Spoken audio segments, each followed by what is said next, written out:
Hello बच्चों, आज हम लोग फिर से 9th क्लास का बायोलॉजी कोशिका चैप्टर को ख़त्म करने वाले हैं। पिछला वीडियो में हम लोगों ने देख लिया था कि कोशिका में कौन कौन से कोशिकांग पाए जाते हैं। राइबोसोम, लाइसोसोम, माइटोकॉन्ड्रिया, रसधानी, इन सब के बारे में हम लोगों ने पढ़ा था। आज पढ़ने वाले हैं कि केंद्रक के अंदर कौन कौन से पदार्थ होते हैं, केंद्रक कैसा होता है, इसके बारे में। देखिए, कोशिका के अंदर केंद्रक होता है। इस केंद्रक के बारे में थोड़ा सा बताया गया आप लोगों को कि केंद्रक का खोज रॉबर्ट ब्राउन ने किया था 1831 ईस्वी में। केंद्रक के अंदर पाई जाने वाली द्रव्य पदार्थ को केंद्रक द्रव्य कहते हैं। केंद्रक के अंदर पाए जाने वाले द्रव्य पदार्थ को, लिक्विड पदार्थ को केंद्रक द्रव्य कहते हैं। हालांकि यह केंद्रक द्रव्य भी कोशिका द्रव्य के जैसा ही होता है, लेकिन इसके अंदर उतना सारा कोशिकांग नहीं पाया जाता है। इसके अंदर होता है क्रोमैटिन जालिका, डीएनए, गुणसूत्र वगैरह वगैरह। तो इसी के बारे में हम लोगों को आज अध्ययन करना है, पढ़ना है इस वीडियो में, और इसमें हम कोशिका चैप्टर को पूरी तरह से खत्म कर लेंगे आज। चलिए, तो यह है केंद्रक। इसका खोज किया था रॉबर्ट ब्राउन 1831 में, जो कि पढ़ा चुके हैं आप लोगों को। कोशिका के ऊपर एक पतली सी झिल्ली होती है। कोशिका के ऊपर केंद्रक के ऊपर एक पतली सी झिल्ली होती है। इस झिल्ली को हम लोग बोलते हैं केंद्रक झिल्ली। केंद्रक झिल्ली कि केंद्रक के ऊपर पाई जाने वाली पतली लचीली झिल्ली को केंद्रक झिल्ली कहते हैं। यह भी बना होता है लिपिड और प्रोटीन का। किसका बना होता है यह? लिपिड और प्रोटीन का। केंद्रक झिल्ली के अंदर केंद्रक द्रव्य भरा होता है। इस केंद्रक द्रव्य के अंदर पतली पतली धागे नुमा संरचना पाई जाती है। पतली पतली धागे नुमा संरचना पाई जाती है इस प्रकार से, और इसको हम लोग बोलते हैं क्रोमैटिन जालिका। केंद्रक के अंदर पतली पतली धागे नुमा संरचना पाई जाती है, जिसे हम लोग बोलते हैं क्रोमैटिन जालिका। यह क्रोमैटिन जालिका जब आपस में जुड़ता है दोहरा होकर के, तब यह निर्माण करता है गुणसूत्र का। इसका गुणसूत्र का। अब कहिए कि गुणसूत्र क्या है? गुणसूत्र क्या है? तो गुणसूत्र है कि कोई भी जब बच्चा बनता है तो बच्चा कैसा बनना चाहिए। अगर मानव का बच्चा है तो मानव का बच्चा कैसा बनेगा, हाथ कहाँ बनेगा, पैर कहाँ बनेगा, चेहरा का आकार कैसा होगा, रंग कैसा होगा, यह सब जो है उसके माता पिता से उसको आता है। तो वो जो माता पिता से जो इन्फॉर्मेशन लेकर के आता है वही होता है गुणसूत्र। हमारे शरीर में, मानव के शरीर में लगभग 23 जोड़ा गुणसूत्र पाया जाता है। 23 जोड़ा। अगर कोई बच्चा नर है तो उसमें होगा 22 प्लस XY जोड़ा, ये होता है नर में। अगर कोई बच्चा मादा है, फीमेल है, तो उसमें यह होता है 22 प्लस XY जोड़ा। 22 प्लस XY जोड़ा। ये 22 जो है ये लड़का और लड़की में सेम होता है। आप ध्यान देंगे तो जनन अंग को अगर छोड़ दिया जाए तो लड़का और लड़की दोनों का शरीर लगभग बराबर होता है, सेम होता है। केवल जनन अंग के कारण ही कोई लड़का होता है तो कोई लड़की होती है। इसमें जो आप 22 देख रहे हैं, 22 जोड़ा, इसको हम लोग बोलते हैं ऑटोसोम। इस 22 को हम बोलते हैं ऑटोसोम। और यहाँ पे XX होगा, कि मादा में है तो XX होगा। अगर फीमेल में देखा जाए, मादा में देखा जाए, तो मादा में होता है 22 प्लस XX जोड़ा। तो 22 तो हो गया ऑटोसोम। हाथ, पैर, नाक, मुंह, जीभ, अमाशय, गन्याशय, छोटी आंत, बड़ी आंत, फेफड़ा वगैरह जो भी अंग होता है, तो नर में भी वही होता है, मादा में भी वही होता है।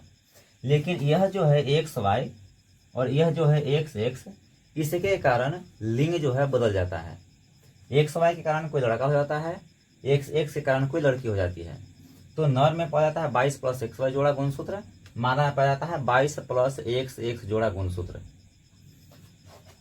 XY जो गुणसूत्र है इसको हम लोग बोलते हैं लिंग गुणसूत्र। लिंग गुणसूत्र। लिंग गुणसूत्र, इसी के कारण लिंग का निर्माण होता है। ठीक है, इसको बोलते हैं हम लोग ऑटोसोम, इसको बोलते हैं लिंग गुणसूत्र, 22+XY या 22+XX। अब ध्यान देंगे कि गुणसूत्र आखिर होता क्या है। गुणसूत्र इस प्रकार की एक संरचना होती है, मूवी वगैरह में आप लोग देख ले होंगे इस प्रकार से, हालांकि फोटो उधर लगा देंगे हम, देख लीजिएगा। इस प्रकार से एक संरचना होती है, इसको हम लोग बोलते हैं गुणसूत्र। यही गुणसूत्र है जिसके पास डीएनए होता है, डीऑक्सीराइबोज न्यूक्लिक एसिड, और इसी पर होता है जीन। तो डीएनए को हम लोग बोलते हैं अनुवांशिक पदार्थ, डीएनए को बोलते हैं अनुवांशिक पदार्थ, और जीन को बोलते हैं अनुवांशिक इकाई। जीन को बोलते हैं अनुवांशिक इकाई।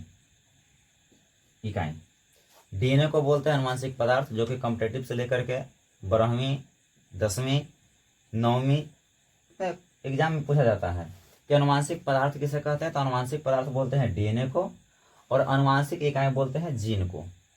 जीन क्या करता है कि शरीर का जितना भी इंफॉर्मेशन होता है कि हाथ का एगो बनेगा, पैर का एगो बनेगा, इन सब की जानकारी जो होती है इसी जीन के पास होता है। ये जो सबकी जानकारी जो होता है इसी जीन के पास होता है। जब अंडाणु और शुक्राणु आपस में मिलता है, अंडाणु और शुक्राणु आपस में मिलता है, तो यही जीन उस इंफॉर्मेशन को लेकर के अगली पीढ़ी तक जाता है। अब प्रत्येक जीन के पास अपना अपना अलग अलग जानकारी होता है। जैसे एग्जाम्पल के तौर पर देखा जाए तो अगर कोई शादी ब्याह होगा या कोई घर में फंक्शन होगा, तो उस समय सबको अलग अलग कार्य सौंपा जाता है। शादी ब्याह होगा तो सबका अलग अलग कार्य होता है। लड़का की शादी है तो दूल्हा बनेगा, लड़की की शादी है तो कन्या बनेगी, दुल्हन बनेगी। इसके अलावा उसके जो पिताजी होंगे वो पूरा हर हिसाब रखेंगे अपना। भाई वगैरह होगा, खाना वगैरह खिलाएगा या फिर और व्यवस्था करेगा। उसी प्रकार से जो हमारा शरीर है, जीन, इसके पास भी इंफॉर्मेशन सेव होता है, और यही जब अंडाणु शुक्राणु मिलता है तो यही मिल करके एक बच्चे का निर्माण करता है। इसके पास टोटल इंफॉर्मेशन होता है, कैसा रंग बनेगा। आप ध्यान दिए होंगे कि कोई के अगर मम्मी पापा गोर गोर हैं तो उनका जो बच्चा होगा वो भी गोर गोर बनता है। कोई के मम्मी पापा अगर सांवला हैं तो उनका बच्चा भी सांवला बनता है। ये सब आ कहाँ से रहा है? ये सब आ रहा है जीन से। कोई के मम्मी पापा लंबा लंबा तो बाल बच्चा भी उनका लंबा लंबा होता है। कोई के अगर नाटा नाटा है तो उनका बाल बच्चा भी नाटा होता है। इस सब का सब आता है जीन से। ठीक है, आगे सुनिए।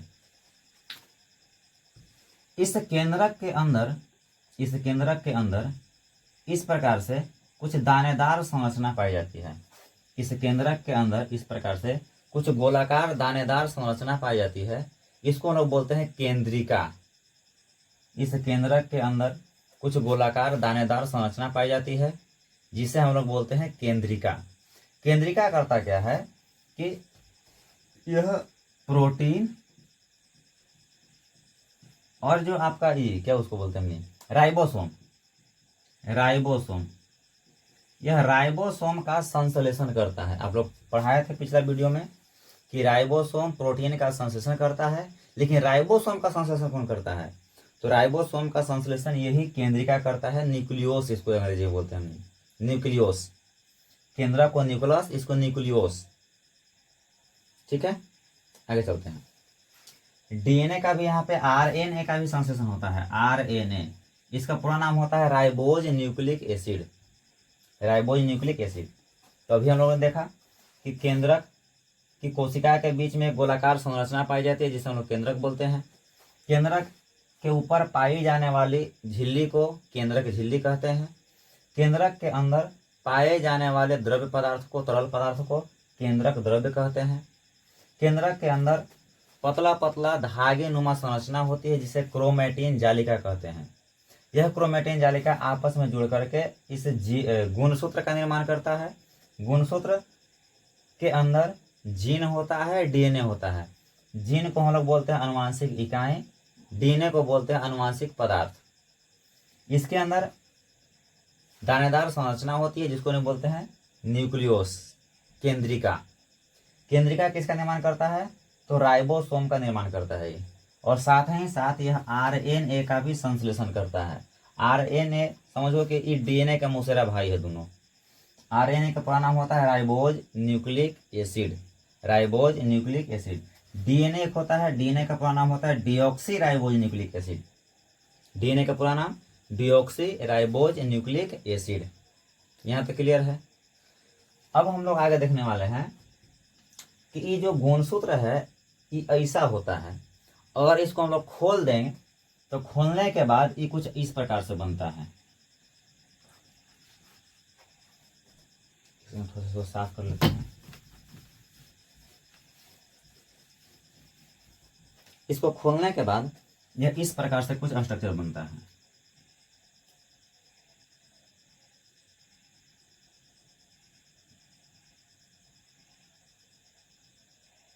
इस प्रकार से, और इसी के अंदर होता है क्रोमेटिन जालिका इस प्रकार से। ठीक है, इस प्रकार से होता है। इसको बोलते हैं हम लोग इसको बोलते हैं टेलोमियर। इसके बाहरी परत को बोलते हैं, ऊपरी को हम लोग बोलते हैं टेलोमियर, बाहरी को बोलते हैं पेलिकल। इसके अंदर जो भी द्रव्य होगा उसको बोल देते हैं मैट्रिक्स। मैट्रिक्स इसको बोलते हैं सेंट्रोमियर। इसको बोलते हैं हमने सेंट्रोमियर। यहाँ पर होता है, यहीं से गुणसूत्र आपस में जुड़ा होता है। इसमें क्रोमेटिन जालिका है। जब दो क्रोमेटिन जालिका आपस में जुड़ता है तो उसको हम बोलते हैं क्रोमोटिड्स। जब दो क्रोमेटिन जालिका आपस में जुड़ता है तो उसको हम बोलते हैं क्रोमोटिड्स। ठीक है, आगे यह DNA किसका बना होता है? DNA बना होता है हिस्टोन प्रोटीन का। हिस्टोन प्रोटीन का ही एक रूप है, नाम है। यह बना होता है हिस्टोन प्रोटीन का। तो यहाँ से कॉम्पिटेटिव में खास करके क्वेश्चन आता है कि DNA किसका बना होता है? हिस्टोन प्रोटीन का। ठीक है, चलिए अब आगे चलते हैं।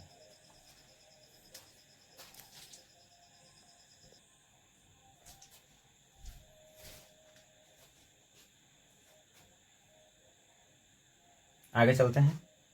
अब आप लोग को पढ़ना है कि कोशिका को हम लोग दो भागों में बांटते हैं। कोशिका को हम लोग दो भागों में बांटते हैं। एक को बोलते हैं प्रोकैरियोटिक कोशिका। प्रोकैरियोटिक कोशिका। एक को बोलते हैं हम लोग यूकैरियोटिक कोशिका। यूकैरियोटिक कोशिका। अब ये बांटा कहा गया, बांटा गया केंद्रक के उपस्थिति के आधार पर। केंद्रक के उपस्थिति के आधार पर कोशिका को दो भागों में बांटा गया है, प्रोकैरियोटिक कोशिका और यूकैरियोटिक कोशिका। प्रोकैरियोटिक कोशिका क्या होता है कि वैसा कोशिका जिसमें केंद्रक विकसित नहीं होता है, मतलब होता है लेकिन यह विकसित ना होता है, उसको बोलते हैं हम लोग प्रोकैरियोटिक कोशिका। और इसके अंदर बहुत सारा जो कोशिकांग है वह नहीं पाया जाता है। और यह धरती पर आने वाला सबसे पहला कोशिका था। सबसे पहले धरती पर यही प्रोकैरियोटिक कोशिका ही बना था। इसके बाद में जब कोशिका का यह जो कोशिका था यह जटिल होकर के केंद्र का निर्माण अच्छे से हो गया, इसके अंदर और बहुत सारा कोशिकांग पाया गया, तब इसको हम लोग बोलते हैं यूकैरियोटिक कोशिका। तो सबसे पहले आया था धरती पर प्रोकैरियोटिक कोशिका, इसके बाद आया था यूकैरियोटिक कोशिका। याद करने के लिए भी सिंपल सी बात है कि हम लोग अगर क ख ग घ पढ़ेंगे तो क ख ग घ में पहले क आता है कि पहले प आता है कि पहले य आता है। तो अब ध्यान देंगे क ख ग घ में पहले प आता है, प फ ब भ। अब इसके बाद में आता है य र ल व, मतलब कि पहले आने वाला है प, बाद में आने वाला है य। तो पहले आया था प्रोकैरियोटिक, फिर बाद में आया था यूकैरियोटिक। वैसे भी प से पहले प से प्रोकैरियोटिक। ठीक है, अब सुनिए, अब आता है कि दोनों कोशिकाओं में अंतर क्या है। तो अंतर के लिए वो सिंपल सा आप लोग ट्रिक याद रखेंगे कि प्राचीन आका के मार्गोली, ये है कौन सी, अभी बताते हैं। प्राचीन आका के मार्गोली, ये है क्या? ये ट्रिक बनाया गया है याद करने के लिए कि एगो ना लड़का था, उसके पिताजी अमीर थे, उसके पास नौकर चाकर भी रहता था, उसको घूमने का बहुत शौक था अपना गर्लफ्रेंड के साथ है। अब वो पापा से मांगता था पैसा कि पापा हमको पैसा दीजिए। अब कोई का पापा थोड़ा ना देंगे गर्लफ्रेंड घुमाने के लिए पैसा। तो इसने जब मांगा पापा से पैसा एक दिन, तो पापा बोले कि ना पैसा ना है तो पैसा ना देंगे। तब इसको आ गया गुस्सा। अभी क्या करे, तो बोला है नौकर के, कह रहे ये तो सुनो। तो बोला कि हाँ मालिक बोला। कहा कि एक काम करो, तो प्राचीन आका के मार दे गोली। प्राचीन मतलब पुराना, आका के मतलब होता है मालिक। अब जीन वगैरह में देख लेंगे, वो बोलता है हुक्म करो मेरे आका वाला। तो ये बोला कि प्राचीन पुराना का आका जो मालिक है उसको मार दे गोली, कहला ताकि पैसा मिले हमारा बढ़िया से, तो ना घुमाएंगे हम। चलिए, तो यहाँ से हम लोग वो ट्रिक बनाए हैं, समझेंगे एक मतलब क्या है। तो हम लोग प्राचीन, प्राचीन का मतलब होता है पुराना। तो प्रोकैरियोटिक जो कोशिका है ये पुरानी कोशिका है। इसका जस्ट अपोजिट उसे यूकैरियोटिक होता है नया। यूकैरियोटिक होता है नया। तो प्रोकैरियोटिक होता है पुरानी कोशिका, यूकैरियोटिक होता है नया कोशिका। आका मतलब आकार, आकार समय क्या बोलेंगे, आकार। इसका आकार होता है इसके तुलना में छोटा, इसका आकार होता है इसके तुलना में छोटा। लेकिन इसका जस्ट अपोजिट, तो इसका आकार होगा इसके तुलना में बड़ा, इसका आकार होगा बड़ा। आगे सुनिए, के का मतलब होता है बाबू केंद्रक। के का मतलब केंद्रक। इसमें केंद्रक जो है, केंद्रक जो है अच्छे से विकसित नहीं होता है। इसमें केंद्रक अच्छे से विकसित नहीं होता है, परंतु इसमें केंद्रक जो है, केंद्रक जो है इसमें केंद्रक अच्छे से विकसित होता है। यहाँ तक समझ में आ रहा बात के। म से होता है माइट्रोकॉन्ड्रिया, म से माइट्रोकॉन्ड्रिया। इसमें माइट्रोकॉन्ड्रिया जो है, माइट्रोकॉन्ड्रिया जो है, इसमें माइट्रोकॉन्ड्रिया नहीं पाया जाता है। इसमें माइट्रोकॉन्ड्रिया नहीं पाया जाता है, लेकिन इसमें माइट्रोकॉन्ड्रिया, माइट्रोकॉन्ड्रिया छोटे में लिख दिए हैं, पाया जाता है। इसमें माइट्रोकॉन्ड्रिया पाया जाता है। र से राइबोसोम। इसमें जो है सो 70S प्रकार का राइबोसोम पाया जाता है। आपको तो 70S क्या है सर, राइबोसोम। और इसमें जो है सो 80S प्रकार का राइबोसोम पाया जाता है। इसमें 70S प्रकार का राइबोसोम होता है, इसमें 80S प्रकार का राइबोसोम होता है। एस के मतलब होता है अस्टेडबर्ग इकाई। एस का मतलब होता है अस्टेडबर्ग इकाई। कोशिका से जब राइबोसोम को निकालते हैं ना, तो उसको एक विशेष प्रकार के लिक्विड में डुबाया जाता है, गिलास लेकर के इस प्रकार से बीकर वगैरह, और इसमें हम एक विशेष प्रकार का लिक्विड डाल देते हैं। इसके बाद इसमें राइबोसोम को डाला जाता है, ठीक है। अब राइबोसोम जो पहले नीचे गिरेगा मतलब वो भारी होगा, जो ऊपर रह छाला रह जाएगा या बाद में गिरेगा हल्का होगा वो। तो जो ऊपर रह गया ये आपका है 70S प्रकार का राइबोसोम, जो नीचे गिर गया ये आपका है 80S प्रकार का राइबोसोम। तो प्रोकैरियोटिक में होता है 70S प्रकार का राइबोसोम, इसमें होता है 80S प्रकार का राइबोसोम। ग से होता है गोल्जी काय। ग से होता है गोल्जी काय, गोल्जी काय। इसमें गोल्जी काय नहीं पाया जाता है, इसमें गोल्जी काय नहीं पाया जाता है, परंतु इसमें गोल्जी काय पाया जाता है, इसमें गोल्जी काय पाया जाता है। ल से लाइसोसोम, ल से लाइसोसोम। इसमें लाइसोसोम भी नहीं पाया जाता है, लाइसोसोम। इसमें लाइसोसोम भी नहीं पाया जाता है, परंतु इसमें लाइसोसोम पाया जाता है, इसमें लाइसोसोम पाया जाता है। आएगा, और अगर ये आएगा सब्जेक्टिव तो आता है 5 नंबर का, मतलब कि 5 गो इसमें अंतर लिखना होता है। इसमें 6-7 गो अंतर हो गया है, आप कोई भी याद करके इसको लिख सकते हैं। ट्रिक याद रखेंगे, प्राचीन आका के मार गोली, इसके आधार पर इसको हम लोग बैठा लेंगे। यहाँ तक दिक्कत नहीं है। चलिए अब हम लोग आगे चलते हैं कि विसरण क्या होता है और परासरण क्या होता है। विसरण क्या होता है और परासरण क्या होता है। अच्छा एक बताओ, पादप कोशिका और जंतु कोशिका में अंतर आता है, आप लोग लिख लेंगे? नहीं, कोई बात ना, हम अभी जस्ट बता देते हैं आप लोग क्या कि पादप कोशिका और जंतु कोशिका में अंतर क्या होता है। इसके बाद पढ़ लेंगे हम लोग विसरण और परासरण।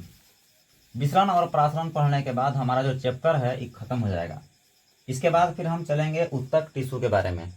चलिए, तो पादप कोशिका पादप कोशिका और जंतु कोशिका में अंतर। पादप कोशिका और जंतु कोशिका में अंतर देखेंगे हम लोग। चलिए, आप लोग का पादप कोशिका जंतु कोशिका में अंतर ज़्यादा कोई भारी होने वाला नहीं है, पहले ही बता चुके हैं कि पादप कोशिका जो होता है ना, इसके अंदर कोशिका भित्ति पाई जाती है। पादप कोशिका में क्या पाई जाती है? कोशिका भित्ति। लेकिन जंतु कोशिका में कोशिका भित्ति नहीं पाई जाती है, इसमें केवल पाई जाती है कोशिका झिल्ली। कोशिका झिल्ली। इसका कोशिका भित्ति बना होता है सेल्यूलोज का, सेल्यूलोज का। और कोशिका झिल्ली किसका बना होता है? आंसर देंगे आप लोग, लिपिड और प्रोटीन का। लिपिड और प्रोटीन का। लिपिड का मतलब बताया था आप लोग के वसा, चर्बी। आगे पादप कोशिका में जो है ना, पादप कोशिका में, इस पादप कोशिका में पाया जाता है लवक। लवक जिसके कारण यह रंग देता है, एकरा में लाल पीला हरा जो भी होता है ये रंग देता है लवक।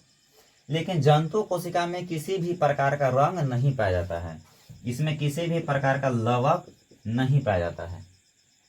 ठीक है, आगे सुनिए। सॉरी, इसमें होता है, इसमें नहीं होता है। आगे इसका जो रसधानी है, पादप कोशिका का जो रसधानी है, इस साइज में बड़ा होता है। इसमें रसधानी क्या होता है? साइज में बड़ा होता है। लेकिन इसमें रसधानी जो है साइज में छोटा होता है।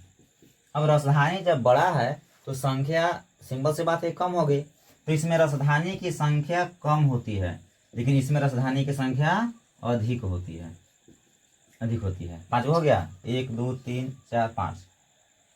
ठीक है, चलिए अब आगे हम लोग पढ़ लेते हैं विसरण और परासरण के बारे में। ये विसरण क्या है और परासरण क्या है, और इसका हमारे जीवन में महत्व क्या है। विसरण क्या है, परासरण क्या है, विसरण और परासरण का हमारे जीवन में महत्व क्या है, सुनिए। विसरण कहते हैं किसे? विसरण कहते हैं किसे? कि जब किसी विलयन में पदार्थ के कण उच्च सांद्रता से निम्न सांद्रता की ओर गमन करता है तो इसे विसरण कहते हैं। जब किसी विलयन में पदार्थ के कण उच्च सांद्रता से निम्न सांद्रता की ओर गमन करता है तो इसे विसरण कहते हैं। समझ में नहीं आया? कोई बात नहीं। देखिए, जैसे इस प्रकार से एक बीकर है, ठीक है, इसी साइज का एक और बीकर है। अब हम लोग क्या करेंगे कि इसमें मान लेते हैं कि 5 लीटर भरा हुआ है पानी, इसमें भी 5 लीटर भरा हुआ है पानी। पानी की मात्रा दोनों में सेम है। अब क्या करते हैं कि इसमें हम लोग डाल देते हैं करीब 5 किलो ही चीनी। चलिए, 5 केजी चीनी। इसमें डाल देते हैं 2 केजी चीनी, 2 केजी चीनी। अब सुनिए, उच्च सांद्रता क्या होता है कि किसी विलयन में घुले हुए विलेय पदार्थ की मात्रा को हम सांद्रता कहते हैं। अब विलेय पदार्थ क्या है? देखिए, ये पानी और चीनी में कौन घुलने वाला है? कौन किस में घुलेगा? चीनी में पानी घुलेगा कि पानी में चीनी घुलेगा? तो पानी में चीनी घुलेगा, चीनी में तो कुछ घुलेगा नहीं। तो जितना चीनी घुला होगा उसको हम लोग बोल देंगे कि इसका यह सांद्रता इतना है। इसमें घुला हुआ है 2 किलो, इसको बोल देंगे इसकी सांद्रता 2 किलो। हालांकि केमिस्ट्री में हम लोग इसको मापते हैं मोल में, केवल हम समझने के लिए बताए हैं किलो में, ताकि आप लोग को समझ में आए बढ़िया से।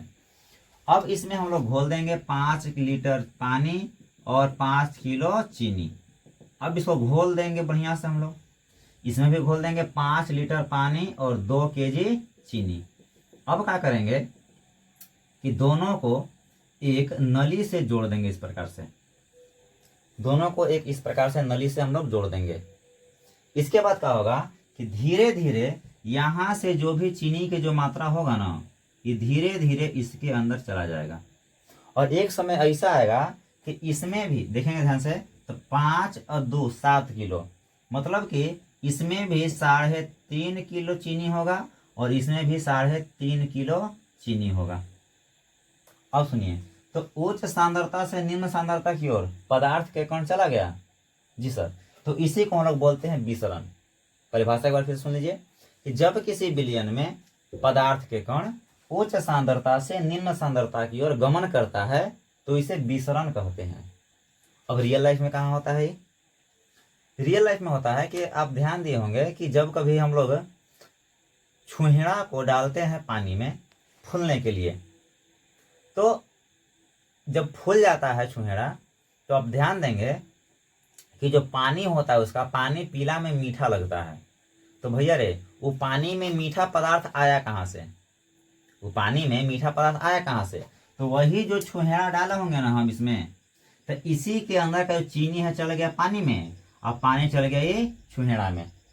इसी को बोलते हैं विसरण हम लोग। एक आता है आपका परासरण। परासरण, अच्छा विसरण कहाँ काम आता है जी? तो विसरण काम आता है एक कोशिकीय जीव में, कि एक कोशिकीय जीव श्वसन भी करेगा विसरण के द्वारा, परिवहन भी इसके शरीर में होगा विसरण के द्वारा, उत्सर्जन भी होगा विसरण के द्वारा। तो ये कोशिकीय जीव जितना भी है उसमें यह विसरण का बहुत ज्यादा महत्व है।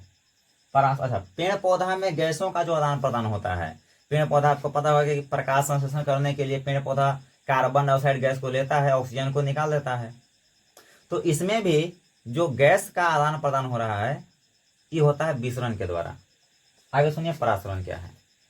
कि जब किसी विलयन में पदार्थ के कण उच्च सांद्रता से निम्न सांद्रता की ओर अर्ध पारगम्य झिल्ली को पार करके, ध्यान दीजिएगा, अर्ध पारगम्य झिल्ली को पार करके जाता है तो उसे हम लोग बोलते हैं परासरण। अर्ध पारगम्य झिल्ली यहाँ पर लगा देंगे इस प्रकार से, झिल्ली एक ठो, ये अर्ध पारगम्य झिल्ली होगा, मतलब कि आधा समान पार होएगा, आधा समान पार न होगा। जैसे कि चलनी, आटा चालना जो चलनी होता है उसमें अगर हम आटा चालते हैं तो ध्यान दीजिएगा कि उसमें से पतला पतला जो आटा होता है वह बाहर निकल जाता है और जो मोटा जो चोकर होता है उसी पर फंसा रह जाता है, अर्ध पारगम्य हुआ। बालू चालने वाला चलनी, जब बालू चालते हैं तो पतला पतला बालू अंदर गिर जाता है और मोटा जो आंकड़ होता है, कंकड़ होता है, ऊपर ही फंसा रह जाता है, ये अर्ध पारगम्य हो गया। तो यही कहता है कि जब किसी विलयन में पदार्थ के कण उच्च सांद्रता से निम्न सांद्रता की ओर अर्ध पारगम्य झिल्ली को पार करके, ये झिल्ली यहाँ पर है, अर्ध पारगम्य झिल्ली को पार करके जाता है तो इसे हम लोग बोलते हैं परासरण। तो पौधों में जल का जो अवशोषण है जड़ के द्वारा, यह होता है परासरण के द्वारा, परासरण विधि से। ठीक है, चलिए, तो अगर विसरण और परासरण समझ में आ गया आप लोग के, तो हमारा चैप्टर जो कोशिका है यहीं पर समाप्त होता है। ठीक है, अगर किसी को डाउट वगैरह होगा तो कमेंट में आप लोग इसका क्वेश्चन पूछ सकते हैं। नेक्स्ट वीडियो में हम लोग चलेंगे उत्तक के बारे में, लगभग 2 या 3 वीडियो होगा, उसमें भी 3 वीडियो कम से कम, क्योंकि वो भी थोड़ा सा चैप्टर लंबा है, तो उसमें हम लोग 3 वीडियो में उसको नहीं खत्म करेंगे। ठीक है।